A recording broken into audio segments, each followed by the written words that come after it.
Hello नमस्कार, एक बार फिर से आप सभी का स्वागत है एसएससी वाला पर। मैं हूं आपका दोस्त, आपका भाई, आपका मेंटर, आपका टीचर शिवम द्विवेदी। और इस पर्टिकुलर वीडियो के माध्यम से मैं आप सभी के साथ एक नई वैकेंसी के कंप्लीट डिटेल को शेयर करने के लिए जुड़ चुका हूं। और ये कंप्लीट वैकेंसी है सीआरपीएफ की, यानी कि सेंट्रल रिजर्व पुलिस फोर्स की। किस किस के लिए वैकेंसी है, क्या आयु होनी चाहिए, क्या योग्यता होनी चाहिए, सिलेबस क्या है, एग्जाम पैटर्न क्या है, सैलरी कितनी मिलती है, साथ ही साथ कब से इसके फॉर्म भरे जाएंगे, इसका बैच कब से स्टार्ट हो रहा है, कब से आप हमारे साथ जुड़ सकते हो, सारी की सारी कंप्लीट इंफॉर्मेशन इस वीडियो के माध्यम से मैं आप सभी के साथ शेयर करने वाला हूं। तो चलिए इस वीडियो को शुरू करते हैं और जानते हैं एक एक डिटेल के बारे में इस वैकेंसी से रिलेटेड। तो सबसे पहले हम लोग इस वैकेंसी पर एक ओवरव्यू ले लेते हैं कि इस वैकेंसी के अंदर वो क्या क्या चीजें होंगी जो रहने वाली है। तो जैसा कि मैंने आपको बताया, जो ऑर्गेनाइजेशन है, अगर मैं ऑर्गेनाइजेशन की बात करूं तो संस्थान का नाम है जिसकी ये वैकेंसी है, उसका नाम है सेंट्रल रिजर्व पुलिस फोर्स, यानी कि CRPF. Total number of vacancy की बात करें तो 9212, यानी कि अच्छा खासा नंबर आपको यहां पे वैकेंसी का देखने को मिल रहा है। अगर मैं पद की बात करूं कि किस लेवल की पोस्ट है, यानी कौन सा पद आपको मिलेगा, तो मेरे भाई आपको जो पद मिलेगा वो कांस्टेबल का मिलेगा। और किस फील्ड में, टेक्निकल या फिर ट्रेड्समैन की फील्ड में। तो ये दो फील्ड है। जो कांस्टेबल यहां पर बनने वाला है वो जनरल ड्यूटी का नहीं है। और कांस्टेबल यहां पर जो आप बनेंगे वो या तो टेक्निकल में बनेंगे या फिर ट्रेड्समैन में बनेंगे। अगर मैं बात करता हूं सैलरी की, तो 21,700 से 69,100 के बीच इसकी जो है वो सैलरी रेंज करेगी। और लेवल 3 की ये आपके पास जॉब है, ये भी यहां पे क्लियरली मेंशन है। अगर हम लोग रजिस्ट्रेशन के स्टार्ट डेट की बात करें तो 27 मार्च से इसके फॉर्म जो है वो फिलअप होना स्टार्ट हो जाएंगे और आप फॉर्म को 25 मार्च तक क्या कर सकते हैं, फिलअप कर सकते हैं। तो 25 अप्रैल तक आप इसके फॉर्म को क्या कर सकते हैं, फिलअप कर सकते हैं, क्योंकि 27 मार्च से स्टार्ट होंगे। तो ऑब्वियस है कि 25 मार्च को खत्म नहीं होंगे, कहां तक होंगे, 25 अप्रैल तक इसके फॉर्म जो है वो फिलअप किए जाएंगे। अगर मैं सिलेक्शन प्रोसेस की बात करूं तो उसके लिए आपको क्या करना है, ऑनलाइन एग्जाम देना है। फिर आपके पास पीएसटी और पीटी का स्टैंडर्ड टेस्ट है। इसके बाद आपको ट्रेड का टेस्ट देना है, डॉक्यूमेंट वेरिफिकेशन है, और देन आपके पास मेडिकल एग्जामिनेशन है। तो ये पूरा कंप्लीट प्रोसेस है सिलेक्शन का। अगर मैं बात करूं कि किस वेबसाइट से आप इसके नोटिफिकेशन को देख सकते हैं या किस वेबसाइट पे जाकर आप इसका फॉर्म फिलअप कर सकते हैं, तो वह वेबसाइट है crpf.government.in। यहां पर जाकर 27 मार्च से आप फॉर्म भी फिल कर पाएंगे। और अभी जो नोटिफिकेशन इसका, अगर आप उस नोटिफिकेशन को देखना चाहते हैं ऑफिशियली, तो वो भी वहां से जाके देख सकते हैं। अब हम लोग बात कर लेते हैं सबसे पहले इंपॉर्टेंट डेट्स की, कि क्या क्या वो महत्वपूर्ण डेट्स हैं जो इस एग्जाम से रिलेटेड आपको अपने दिमाग में, अपनी नोटबुक में, अपनी सामने जहां पर भी आप तैयारी कर रहे होंगे उसको चिपका के रखना पड़ेगा। एक तो मैंने आपको बता दिया कि 27 मार्च से जो है वो फॉर्म फिलिंग स्टार्ट हो जाएगी और 25 अप्रैल फॉर्म को फिलअप करने का क्या होगा, लास्ट डेट होगा।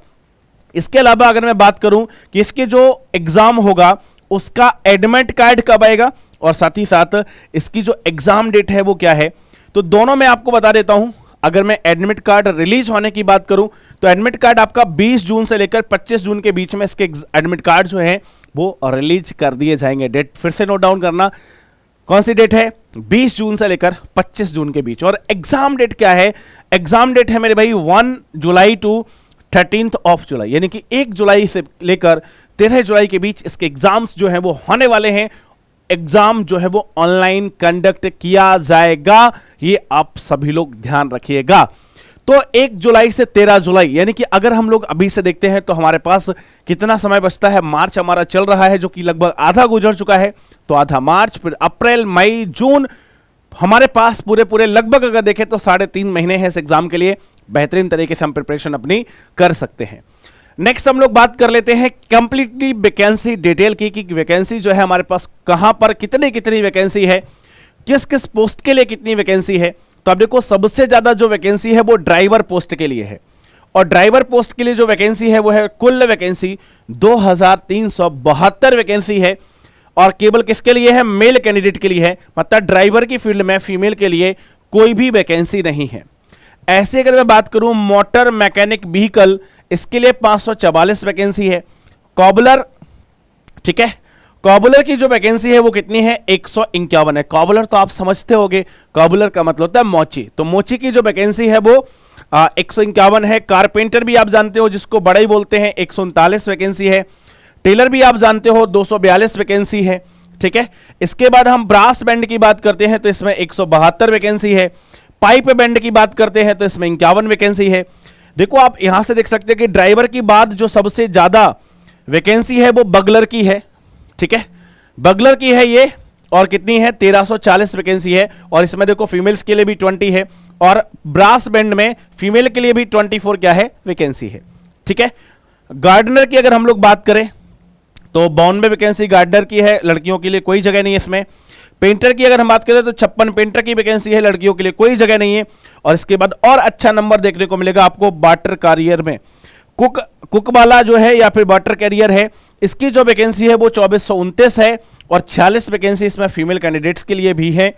वॉशरमैन की अगर हम लोग बात करें तो 403 वैकेंसी है, 03 जो है यानी 3 वैकेंसी जो है वो फीमेल्स के लिए है। ऐसे अगर मैं बार्बर की बात करूं मतलब बाल काटने वाला, तो उसके लिए कितना होगा 303 वैकेंसी है और यहां पर एक भी वैकेंसी फीमेल कैंडिडेट के लिए नहीं है। सफाई कर्मचारी के लिए 811 वैकेंसी है और 13 वैकेंसी जो है वो फीमेल के लिए भी इसमें है। हेयर ड्रेसर के लिए कोई भी वैकेंसी मेल कैंडिडेट में नहीं है, फीमेल में एक है। और अगर हम इस तरीके से देखें तो कुल 9105 वैकेंसी मेल कैंडिडेट के लिए हैं और 107 जो वैकेंसी है वो किसके लिए है, फीमेल कैंडिडेट के लिए है। इस पर्टिकुलर नोटिफिकेशन के माध्यम से आप देख सकते हैं। इसके बाद अगर मैं बात करूं कि क्या इसके लिए एग्जाम होगा, तो यस यहां पर एग्जाम होने वाला है और किस पैटर्न पर आपका एग्जाम होगा उसका भी डिस्कशन हम लोग कर लेते हैं। तो यहां पर आपसे रीजनिंग पूछी जानी है, यहां पर आपसे जीके जीएस पूछी जानी है, यहां से आपसे मैथमेटिक्स से पूछी जानी है और इंग्लिश या हिंदी में से कोई एक लैंग्वेज आप सेलेक्ट करना है कि आप इंग्लिश लैंग्वेज के साथ जाना चाहते हो, यानी कि अंग्रेजी भाषा का ज्ञान आपको अच्छा है या फिर आपको हिंदी भाषा का ज्ञान अच्छा है, उसके अकॉर्डिंग आप एक भाषा यहां पे सेलेक्ट करेंगे। सभी से आपसे 25-25 क्वेश्चन जो है वो पूछे जाएंगे और 25-25 क्वेश्चन कितने नंबर के होंगे, 25 नंबर की होंगे, मतलब एक प्रश्न यहां पर आपका 1 नंबर का होगा। और कुल आपके पास जो क्वेश्चन होंगे वो कितने होंगे, 100 क्वेश्चन होंगे जो 100 नंबर के होंगे और उसको सॉल्व करने के लिए मिलेंगे आपको 2 घंटे। इन 100 प्रश्नों को हल करने के लिए पूरे 2 घंटे का समय आपको मिलेगा, यानी कि 2 आवर्स का टाइम आपको मिलेगा। और अच्छी बात यह है कि समय यहां पर आपके पास ज्यादा रहने वाला है। अगर आप तैयारी करना अच्छे से स्टार्ट करेंगे तो बढ़िया तरीके से आप जो है इस वैकेंसी के लिए जो एग्जाम होने वाला है उसको क्वालिफाई कर सकते हैं। ध्यान रखिएगा नेगेटिव मार्किंग भी है मेरे भाई, 0.25 की नेगेटिव मार्किंग होगी, यानी कि अगर एक क्वेश्चन आप गलत करके आते हैं तो 0.25 मार्क्स आपका चला जाएगा, यानी कि 4 क्वेश्चन गलत करने पर पूरा पूरा 1 नंबर आपका चला जाएगा। इस बात को आपको ध्यान रखना है। अब हम लोग बात कर लेते हैं नेक्स्ट कि एज लिमिट इसके लिए क्या है। एज जो लिमिट है वो क्या होना चाहिए, तो आप देखो सबसे पहले अगर मैं कांस्टेबल और ड्राइवर के लिए बात करूं, मतलब जो कांस्टेबल की पोस्ट ड्राइवर के लिए है उसके लिए जो हमारे पास एज है वो मिनिमम 21 होना चाहिए और मैक्सिमम 27, ठीक है। और ध्यान रखिएगा ये जो एज है वो कब कंसीडर करी जाएगी, 1 अगस्त 2023 में कंसीडर करी जाएगी।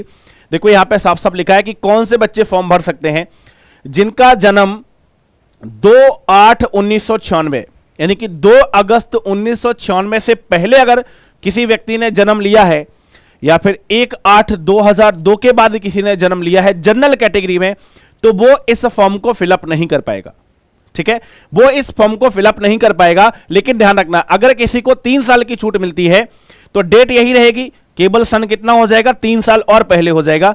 मतलब मान लीजिए मैं एक ओबीसी कैटेगरी का कैंडिडेट हूं और मेरी डेट ऑफ बर्थ 2 अगस्त 1993 में है तो मैं फॉर्म को फिल कर सकता हूं। क्यों? क्योंकि मुझे 3 साल का एज रिलैक्सेशन मिलने वाला है, आयु सीमा में छूट मिलने वाली है, ठीक है।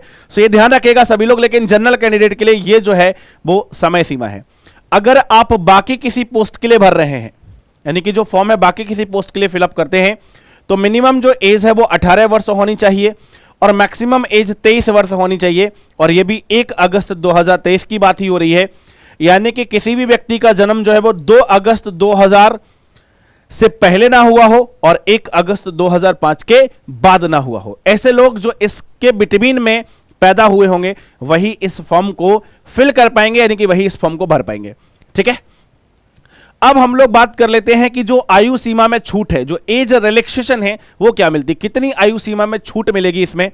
तो अगर आप SC ST कैंडिडेट हैं, ठीक है, चाहे शेड्यूल कास्ट से हो चाहे शेड्यूल ट्राइब्स से हो, 5 साल का एज रिलैक्सेशन मिलता है आपको। ठीक है, ऐसे अगर हम ओबीसी कैटेगरी के लिए बात करें तो ओबीसी के लिए कितना 3 साल का एज रिलैक्सेशन है। अगर कोई मेरे भाई एक्स सर्विसमैन है तो एक्स सर्विसमैन के लिए देखो यहां पे कहा गया है 3 ईयर का डिडक्शन सर्विस का मिलेगा, rendered from the actual age on the date of recording. जब आप वहां से वापस आएंगे तो उससे 3 साल तक का आपको यहां पर टाइम मिलेगा, जिस एज पर भी आप रिटायर होते हो उससे 3 साल बाद का टाइम। ठीक है, अगर आप 1984 के राइट्स में मारे गए हैं तो 5 साल का, या उससे संबंधित कोई व्यक्ति है तो आपको 5 साल का यहां पे एज रिलैक्सेशन मिलता है। अगर मतलब ये भी दिखाया देखो, children and dependents of victims killed in the 1984 rights of communal riots of 2002 इन गुजरात, ये बात हो रही गुजरात के लिए, तो कितने का 5 साल का। लेकिन अगर यही से यहां पे children and dependents victim killed in the communal riots of 2002 in Gujarat OBC, अगर अनरिजर्व्ड कैंडिडेट्स हैं, मतलब गुजरात के दंगों में या 1984 के जो विक्टिम है सिख दंगों में, उनमें मारे गए कोई व्यक्ति अनरिजर्व्ड कैटेगरी से है तो 5 साल की छूट, अगर ओबीसी कैटेगरी से है तो 8 साल की छूट, और अगर मेरे भाई एससी एसटी से है तो 10 साल की छूट आपको यहां पर दी जा रही है, अगर आप गुजरात के दंगों से या 1984 के दंगों से बिलोंग करते हैं तो। इसके अलावा मैं बात करता हूं यहां पे फिजिकल स्टैंडर्ड टेस्ट की। देखिए, फिजिकल स्टैंडर्ड टेस्ट में क्या होता है, आपकी नाप ली जाती है, लंबाई नापी जाती है, कद काठी नापी जाती है आपकी, है ना। कद काठी में क्या नापा जाता है, चेस्ट नापी जाती है मेल कैंडिडेट के लिए, फीमेल के लिए ऐसा कोई क्राइटेरिया नहीं है। साथ ही साथ वेट यानी कि भार नापा जाता है, जो आपकी आयु आपकी लंबाई के अकॉर्डिंग जो है वो हर एक व्यक्ति का अलग अलग होता है। ठीक है, सो अगर मेरे भाई मैं जनरल की बात मतलब जनरल की बात करूं कि जनरली कितनी होना चाहिए, तो ध्यान रखना मेल कैंडिडेट के लिए जो है वो 170, मेल कैंडिडेट के लिए मेरे भाई कितनी 170। ठीक है, हाइट जो है वो होनी चाहिए मेल कैंडिडेट की अगर हम लोग बात करें तो। ठीक है, और अगर मैं बात करूं फीमेल कैंडिडेट के लिए इन जनरल, ठीक है, इन जनरल अगर मैं फीमेल कैंडिडेट के लिए बात करूं तो उनकी जो हाइट है वो कितनी होना चाहिए, 157 होना चाहिए। कितनी होना चाहिए, 157। तो ये तो जनरल है, लेकिन इसके अलावा देखो यहां पे स्पेसिफाई किया गया है कि अगर हमारे पास कोई मेल कैंडिडेट जो है वो इसके अलावा अगर कोई है, यहां पे ये नंबर लिखा है, तो इसमें क्या है 165 चाहिए, और चेस्ट कितनी चाहिए 77, और फुलाने के बाद कितना चाहिए 82। लेकिन अगर कोई कैंडिडेट जो है वो गढ़वालीज है, कुमायूं है, गोरखा है, डोगराज है, मराठास है, belonging to the state of Sikkim, Nagaland, Arunachal Pradesh, Manipur, Tripura, Mizoram, Meghalaya, Assam, Himachal Pradesh, UT of Ladakh and Jammu and Kashmir, अगर यहां से कोई व्यक्ति बिलोंग करता है, इस रीजन से कोई अगर व्यक्ति बिलोंग करता है तो उसके लिए है जो 162.5 है। हालांकि चेस्ट और एक्सपेंडेड चेस्ट दोनों का सेम है। All candidate belongs to ST, कोई भी कैंडिडेट अगर एसटी कैंडिडेट से बिलोंग करता है, कोई भी हो, तो उसके लिए हाइट जो चाहिए वो 162.5 चाहिए, चेस्ट 76 चाहिए, और फुलाव के बाद कितना चाहिए 81। और female candidate except those listed in serial number 5 and 6, जो 5 और 6 में यहां पर लिस्ट करी गई हैं, उनके अलावा सभी की कितनी चाहिए 155। ठीक है, सभी का कितना चाहिए 155, और जो चेस्ट वाली है वो इनके लिए एप्लीकेबल नहीं है, यानी कि ये आपका 57 कितना है 155 है। ठीक है, इसके बाद हम लोग बात करें जो फीमेल कैंडिडेट हैं, कैटेगरी ऑफ गढ़वालीज हैं, कुमायूज हैं, गोरखाज हैं, डोगराज हैं, मराठास हैं, और कहां से, सिक्किम, नागालैंड, अरुणाचल प्रदेश, मणिपुर, त्रिपुरा, मिजोरम, मेघालय, असम, हिमाचल प्रदेश या UT of Ladakh and Jammu Kashmir से बिलोंग करते हैं, तो उनकी हाइट केवल चाहिए 150। ठीक है, और इन्होंने कहा कि all female candidate belongs to ST category, अगर कोई भी फीमेल कैटेगरी है एसटी कैटेगरी से, मेल कैंडिडेट है all candidate belongs to ST this one, but female अगर है तो 150 ही उसके लिए क्या चाहिए, हाइट चाहिए। जनरल वालों की हाइट ये है, ये जनरल वालों की हाइट यहां पे लिखी हुई है, ये आपको क्या करनी है, यहां पर ध्यान रखनी है। तो ये हो गया हाइट की बात। अब अगर मैं बात करूं कि फिजिकल एफिशिएंसी टेस्ट क्या होगा, इसमें क्या लगानी है, इसमें लगानी है मेरे भाई दौड़। तो दौड़ क्या है, देखो अगर आप ड्राइवर के लिए, मोटर मैकेनिक व्हीकल के लिए, गार्डनर के लिए, पेंटर के लिए, कारपेंटर के लिए, ब्रास बैंड के लिए, पाइप बैंड के लिए, कॉबलर के लिए, ट्रेलर के लिए अगर आप फॉर्म को फिलअप कर रहे हैं तो 5 किलोमीटर की आपको दौड़ करनी है 24 मिनट में, अगर आप मेल कैंडिडेट हैं। और अगर फीमेल कैंडिडेट हैं तो 1.6 किलोमीटर की दौड़ करनी है 8.30 मिनट में। और for candidate other than those belongings to Ladakh region. ध्यान रखना ये जो रिमार्क है यानी कि ये किसको करना है, जो लद्दाख रीजन से बिलोंग नहीं करते उनकी बात हो रही है, ठीक है। फिर यहां पे बात हो रही है कुक वाटर, अगर ये वाली सारी पोस्ट है तो 1.6 किलोमीटर की दौड़ है 10 मिनट्स में मेल कैंडिडेट के लिए, फीमेल को भी सेम दौड़ करनी है लेकिन 12 मिनट्स में। और ये भी साफ साफ कहा गया है कि वो जो अदर देन लद्दाख रीजन हो ये उनकी बात हो रही है। अगर फॉर पायोनियर बिंग है जैसे मौसम मेशन है, प्लम्बर है, इलेक्ट्रीशियन है, तो इनके लिए 1.6 किलोमीटर की दौड़ 9 मिनट्स में है। फीमेल के लिए कोई ऐसा कैंडिडेट नहीं है और ये भी लद्दाख रीजन के लिए बात नहीं हो रही है। और अगर हम बात करें फॉर पायोनियर बिंग, ये तो दोनों सेम हो गई, मैसन, प्लम्बर, इलेक्ट्रीशियन, 800 मीटर इन 5 मिनट, और ये है लद्दाख रीजन के लिए। देखो इन्होंने कहा कि जो ऊपर वाला डेटा है ये वाला 1.6 किलोमीटर 9 मिनट्स में, ये नॉन लद्दाख वालों के लिए है, लेकिन जो 800 मीटर है इन 5 मिनट ये लद्दाख वालों के लिए। अगर कोई लद्दाख कैटेगरी से बिलोंग करता है और वो इसमें से किसी पोस्ट के लिए अप्लाई करता है तो 800 मीटर उसको कितने मिनट में कंप्लीट करनी है, केवल 5 मिनट में कंप्लीट करनी है, ठीक है। इसके बाद होगा ट्रेड टेस्ट, मतलब जिस ट्रेड के लिए आप फॉर्म फिलअप करेंगे उसका ट्रेड टेस्ट जो है वो आपको देना पड़ेगा अलग से। तो उसके क्राइटेरिया सबके अलग अलग हैं, लेकिन जो कॉमन क्राइटेरिया है वो क्या है, देखो सबसे पहले कंप्यूटर बेस्ड टेस्ट आपको पास करना है, फिर फिजिकल स्टैंडर्ड टेस्ट आपको पास करना है, फिर फिजिकल एफिशिएंसी टेस्ट आपको पास करना है, मतलब परीक्षा पास करो, फिर आपकी लंबाई सब सही होना चाहिए, फिर दौड़ वौड़ लगा लो, उसके बाद आपका क्या होगा, ट्रेड टेस्ट होगा, ठीक है। ट्रेड टेस्ट जो है वो कंडक्ट किया जाएगा, क्वालिफाइंग होगा, ये कितने का होगा, out of 50 marks for practical trade a test and candidate must इसको 20 मार्क्स टू क्वालिफाई, 50 नंबर का ये होगा और उसको कम से कम 20 नंबर जो है इसमें क्या करने पड़ेंगे, लाने होंगे, सिक्योर करने पड़ेंगे।